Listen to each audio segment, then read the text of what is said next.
Hey guys, today I'm about to do a quick review of the Phomemo label printer. I have a box that I need to ship today. This just arrived, so might as well go ahead and try it out. How easy is it to print shipping labels from your phone? Let's find out. Start off with a quick unboxing here. It looks like we have some label paper, quick start guide, maintenance guide, some other random pieces of paper, and then we're getting into the good stuff here.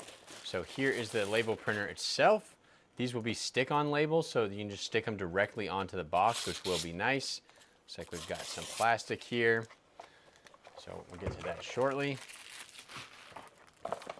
Got a power cable, power brick, and a USB adapter for Mac. We won't need that. And then a little USB-A printer cable here. All right, let's get started.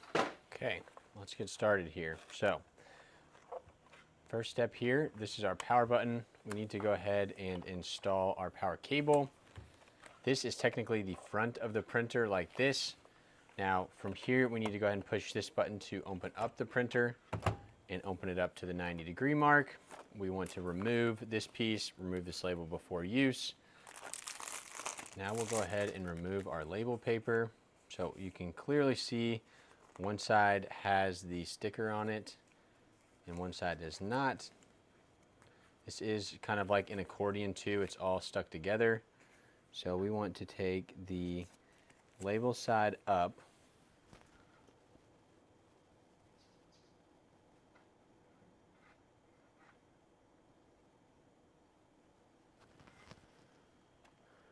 So we can go ahead and close this now.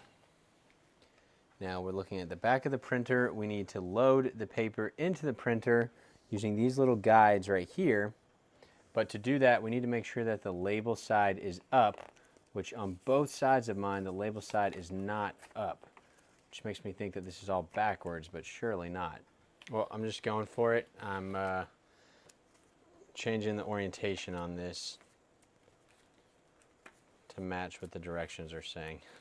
I doubt they sent it in the wrong orientation, but the directions are definitely saying label side up, which would be like this. Okay, I went ahead and just fed it in like this instead of the whole stack, and then it pulled it in, sensed how long it was, and then pulled it back. So I think we're good here. I'm gonna go ahead and download the app now on my phone and see if I can get it to print. All right, I'm using the same phone I'm filming, so it's hard to film, but boom, that was the sample label, so totally fake label. I just realized Amazon's definitely not gonna let me show that on the review, but that worked good, and my next paper is queued up, so now I'm gonna try to print another one. All right, well, unfortunately, I can't show the labels on Amazon, or it's not gonna allow me to post the video, but honestly worked super easy. At one point, I printed the label, like rotated 45 degree on accident, but I just went through the app again, and it has a rotate feature, which is super nice. App was super easy to download, super easy to pair. Print quality is good. I do wish it came with a little bit more sticky sheets, but otherwise, very good, super easy to set up. I will have links for it down below. Definitely check it out.